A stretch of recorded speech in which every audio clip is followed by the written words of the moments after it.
In this video, I'm going to amplify the work of Vlad Vexler, and in particular his concept called hyperneoliberalism. Vlad introduces hyperneoliberalism in this video, or if he didn't introduce it, at least he explains it most fully in this video he made, which I highly recommend, about the ideology of Putinism.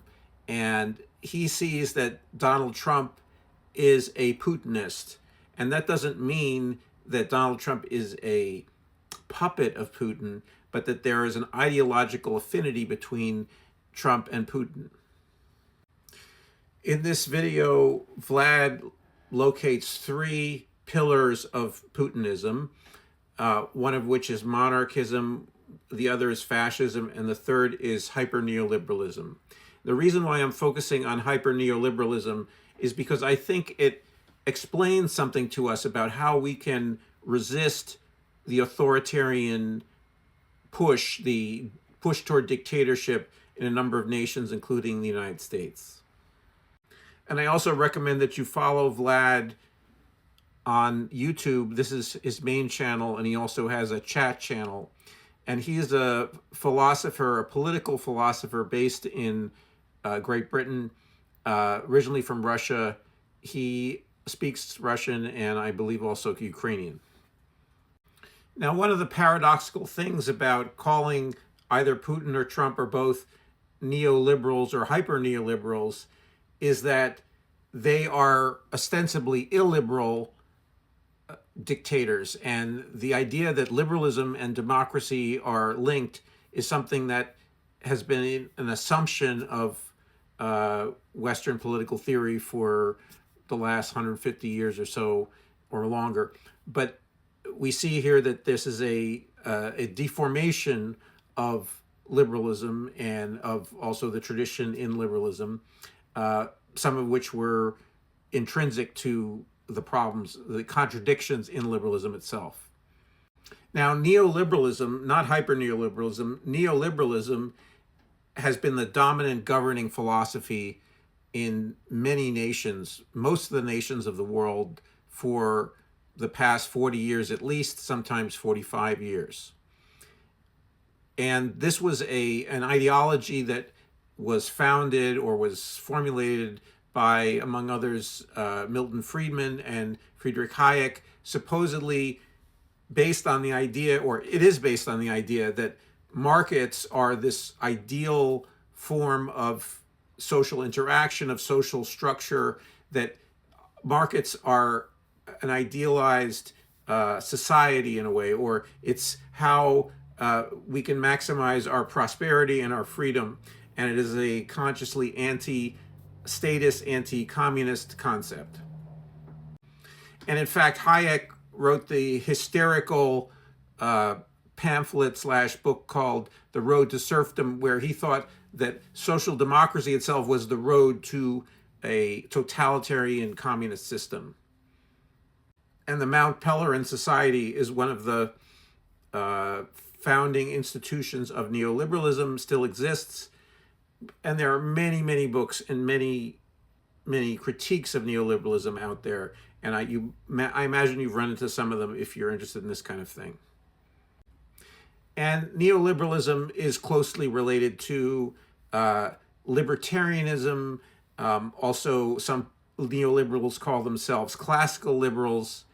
And they are not the same thing as what Americans call political liberalism, or it's liberal. This is liberal in the sense of European sense of a rights-based system of law, a market, and a state that is supposed to regulate those things. But in the case of neoliberalism, the idea was the mid-20th century welfare states and Keynesian states were mismanaging the economy, and this is how the neoliberals took over in the late 1970s and in the 80s. They took over many political institutions and economic institutions to create what we see today, or a version of what we see today. And this 2016 article by George Monbiot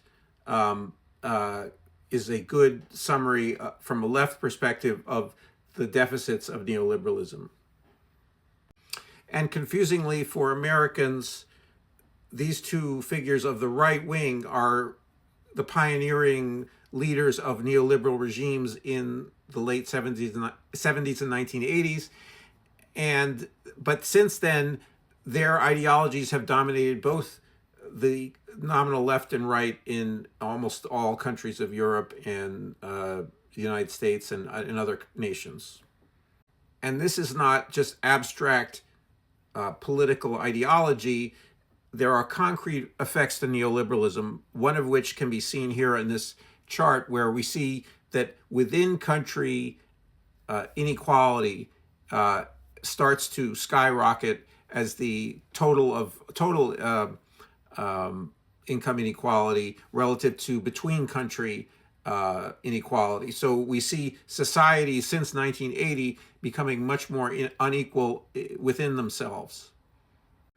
Now, Vlad doesn't go into the details so much in his video, but he stylizes the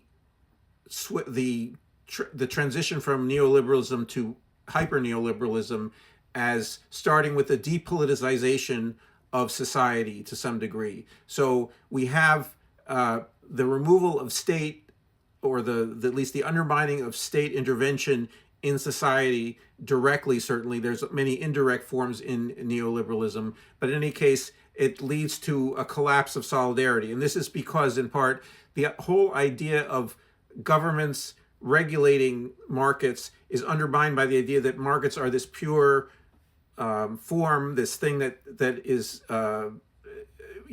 will be sullied by the hands of bureaucrats and so forth and so on, or by politicians, that they need to operate independently of governments. So this leads to a collapse, among other things, of political institutions that are about creating equal outcomes, or at least equal opportunity, and starting to create a sense that really what the government does is not important. So the depoliticization.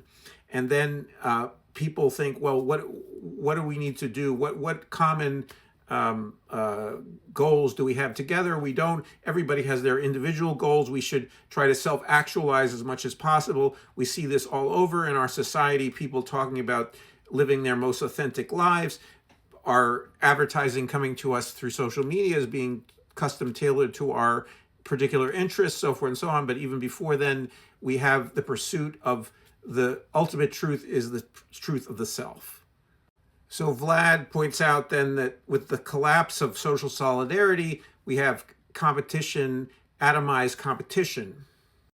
And this is a little bit of a leap in his logic here, but basically with atomized competition, he projects that what happens is that these figures, these leaders, these supposedly populist leaders, start to preach an idea that might is right, and that also that basically it's a idea that if someone is rich, if someone is powerful, it's justified. So it's a just world hypothesis that everybody gets their just desserts.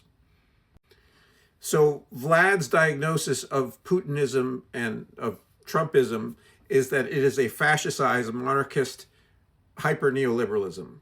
And it comes out of decades, in my telling, decades of the undermining of social solidarity by neoliberal ideology and actual practice. With hyper-neoliberals preying on our atomized sense of self and sense of a decayed society without viable institutions, we need to rebuild our sense of solidarity and standing together, which we see, among other places, in Minnesota. And we need to be building that solidarity in order to effectively resist and eventually overcome this trend toward a fascicized monarchism, hyper-neoliberal society. And it is a very long task. It's not easy. It's easier for me to say this than for us to do it. But this is a step that we need to take, or steps we need to take, to overcome our current problems.